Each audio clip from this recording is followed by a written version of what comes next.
একটি শান্ত গ্রামে থাকত হাল্ক। সে ছিল খুব গরিব, কিন্তু মনটা ছিল সোনার মতো। অল্প বয়সেই সে বিয়ে করেছিল। তার স্ত্রী ছিল অসম্ভব সুন্দরী এবং স্বভাবেও খুব ভালো। জীবনের উন্নতির আশায় হাল্ক তার স্ত্রীকে নিয়ে শহরে চলে যায়। সেখানে সে একটি ছোট মুদিখানার দোকান খোলে। দোকান থেকে সে গরিব মানুষদের অনেক সময় ফ্রিতেও জিনিস দিত। এই শহরের ডন ছিল স্পাইডারম্যান। একদিন সে এসে হাল্ককে হুমকি দেয়, দোকান তুলতে হবে, না হলে তোর বুকে কিডন্যাপ করব গি।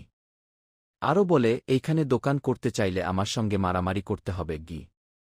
2 দিন পর শহরে মারামারি শুরু হয়। হাল্ক প্রথম 2 ঘুষি মারে। মানুষজন চিৎকার করে তাকে উৎসাহ দিতে থাকল। হঠাৎ স্পাইডারম্যান প্রচণ্ড আঘাত করে। হাল্ক প্রায় হেরে যাচ্ছিল। সে কাঁদতে কাঁদতে বলে, বন্ধুরা, ভিডিওটা লাইক, কমেন্ট আর সাবস্ক্রাইব করে দাও। এই কথার পর হাল্কের ভেতর নতুন শক্তি চলে আসে। সে শেষ আঘাতে স্পাইডারম্যানকে হারিয়ে দেয়। শহরের মানুষ হাল্ককে নায়ক বানিয়ে ফেলে।